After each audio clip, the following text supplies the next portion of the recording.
Hey, good morning. Daniel here at Timber Creek Trading with Brian.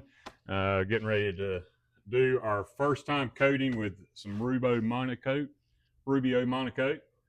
Brian, go ahead and explain the process. All right. This is the first time I use this, but I've done a lot of research on the internet, which is never wrong. So I'm doing 3 parts of the part A and 1 part of part B. And to keep it accurate, I've got some syringes that I will use. So to cover this table is about 40 square feet total. I'm going to put let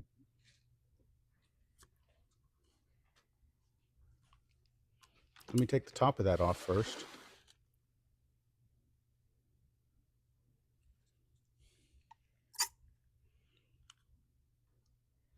Let me open this one for you. Sure.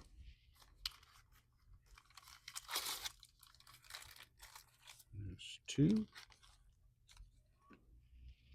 And if I don't have enough, I can always mix some more fairly quickly. There's a little bit of a work time on them.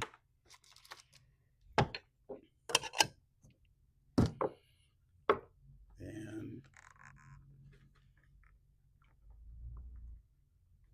first time using this.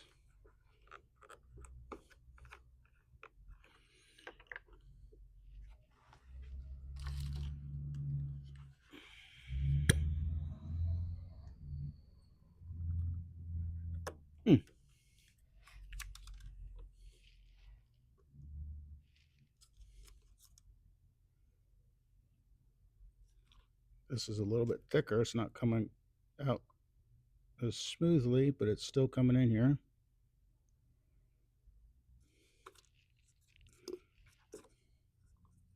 Well, I've only actually got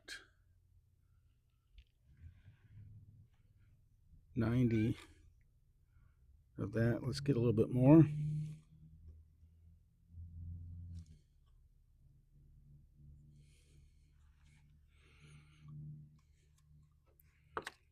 Okay, and then I'm going to mix it for several minutes. Just make sure it's mixed thoroughly. It's going to be once you have it mixed, Brian. How long do you have to work with it? I think 20 minutes in there. I don't know if that's accurate. We'll find out. But once it's mixed, I'll lay it on the table. We'll take a squeegee to move it around on the table. On the sides and on the underside, I'm going to be using a red Scotch-Brite pad. It's not quite as aggressive as the green, but it should be good enough for what we're looking for. So a little bit about this tabletop here. This is a pecan tabletop that we cut at our sawmill, Triad Timber and Millworks. We have dried it and we have flattened it. Brian has done the glue up, and he's filled in the voids. This is an absolutely gorgeous tabletop for a customer that we are doing this for. This is the first time I've used pecan, and it's really, really hard. I probably got 8 hours of just sanding in it. The glue up took a couple tries to get a really clean edge on it, getting the moisture content correct on it. All right, let's try this. Tell me what you would need me to do for you, Brian. Just watch how amazing I am.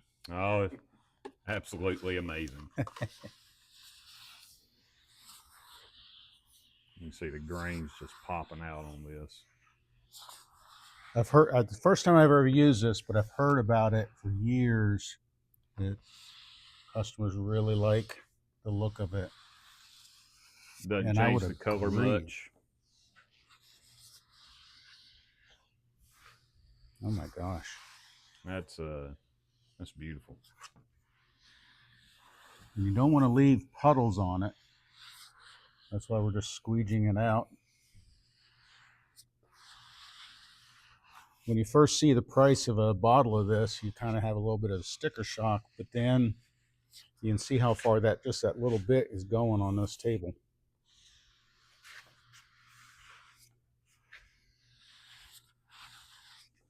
I sanded it to 180.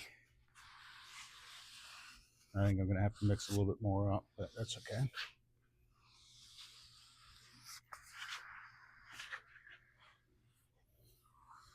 You don't want to sand it down too far, from what I've read. Now, after this cures, Brian, what will be the next step? We're going to let this sit for 7 days to get fully cured. You can touch it after, I mean, it's hard after 24 hours. I believe you can touch it after several hours. But before you really start using it, it's going to be 7 days. And then the coating after the 7 days you're putting on will be a... we're going to put on the system from Blacktail Studios, the Nano Coat, very hard finish. That one we'll do next week. And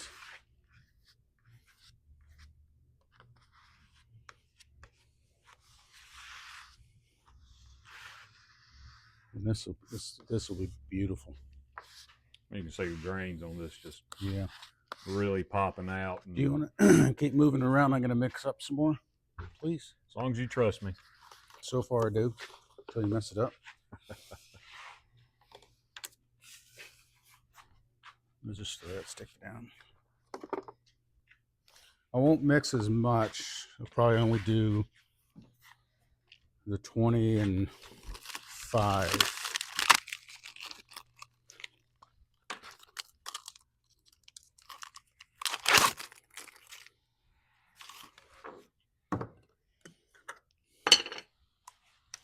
I got your stir stick here, Brian. I'll grab a new one here. Okay.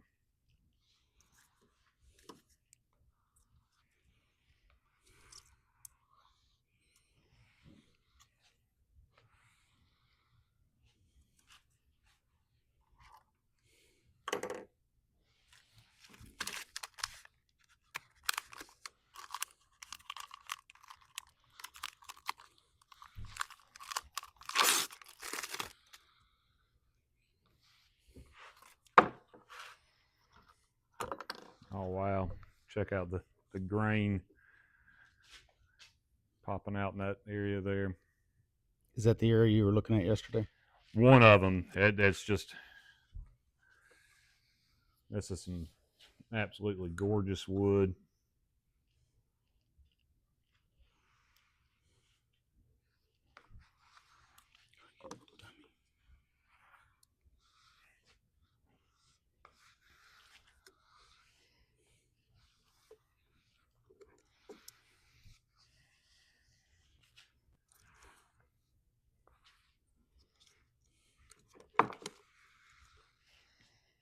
All right, Brian.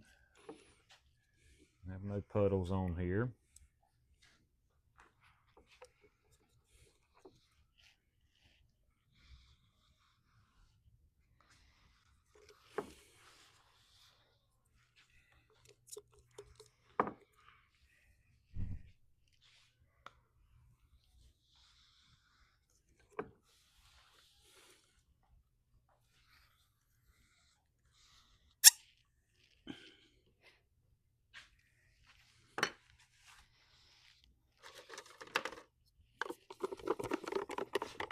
Now's the time I realize I'm supposed to be wearing gloves.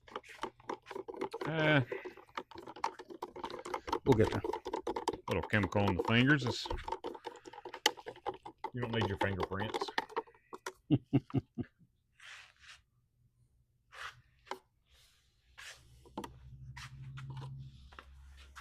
Now I'll put some gloves on.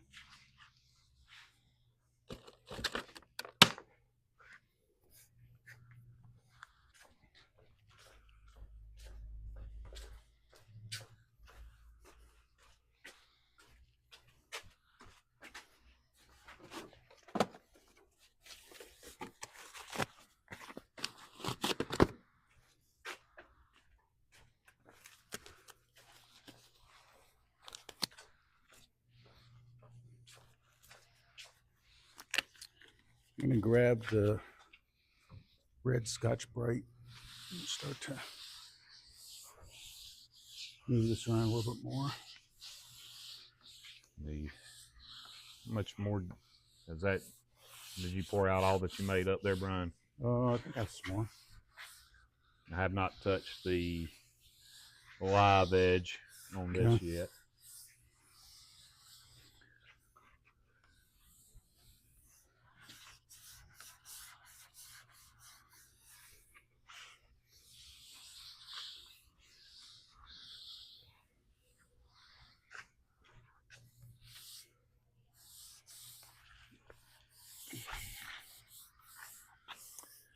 Cameraman, can I have that cut, please?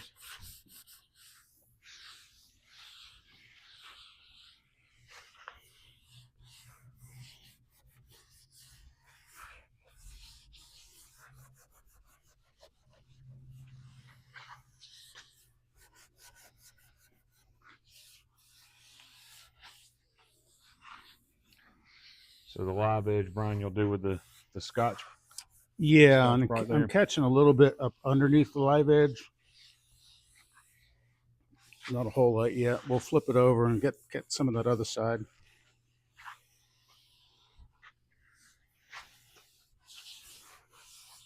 There's a little bit more here if you need some.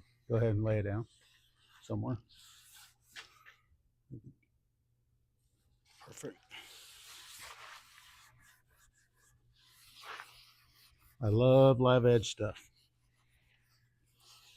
It's always beautiful. And this is something that we can do for you. That's something that we specialize in here at Timber Creek Trading. If there's a dream piece that you've always wanted, we can make it happen. You know, if it's wood, if you're wanting metal incorporated into it, we have people that help us with that. When did you cut this tree? This has been cut for probably about 6 months and air dried, and then we ran it through the kiln and then our flattener. And we can even take your own, if you have logs that you have, we can take those, cut them for you, and even make something for you, or get them just to where they're cut and you do all the work. It's all just a matter of your capabilities and what you're wanting to have done. And any of it's, you know, you've got two limitations on any of it. It's going to be your imagination and your budget. But you know, this is going to be a piece that can be handed down. No, definitely. To generations. It's going to be a conversation piece. And we do mantles and board and batten, beams, floating shelves. Floating shelves. We do a lot of floating shelves. We primarily work with North Carolina species, hardwoods.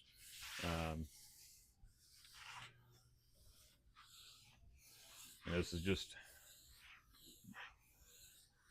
a true passion. Got a little spot here, Brian, that'll need to be touched. You puddling there, or just no? Dry? It's didn't quite get a good coat on that. Okay. I've got a little bit more here if you need it. Okay. I do like this stuff. I've used Odie's oil. It's the first time I've used Rubio. It really does go a long way. It does. This is really going to make this shine. So this is going to be a satin finish on this piece. It won't be a gloss.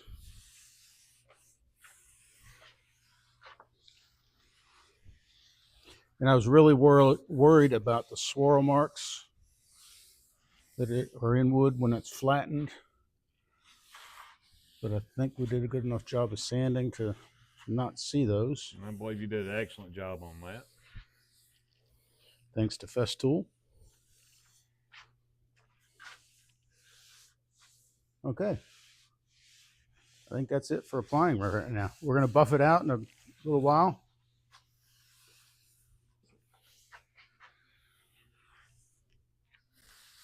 We're missing something here. It's one thing with finishing. You always got to keep looking at it to make sure everything's covered. All right, changing the angles. Changing how the light hits it. Brian, there might be a little bit right here. Yeah, let's see that finished colors.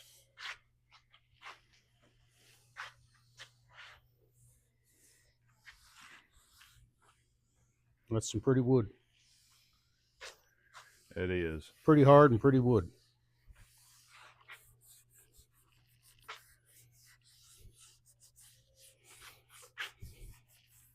Do you say this is one of the hardest domestics species? It is definitely one of the hardest. Not quite as hard as the white oak, but it is definitely, anytime you have a nut bearing tree, it's going to be a good hardwood and usually absolutely gorgeous once it has been cut open. How old do you suppose this tree was?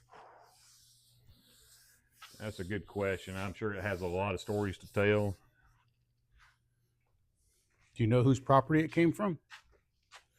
No, I do not. This one was brought to us. So I really don't know how old the tree was. I'd even hate to try to guess. And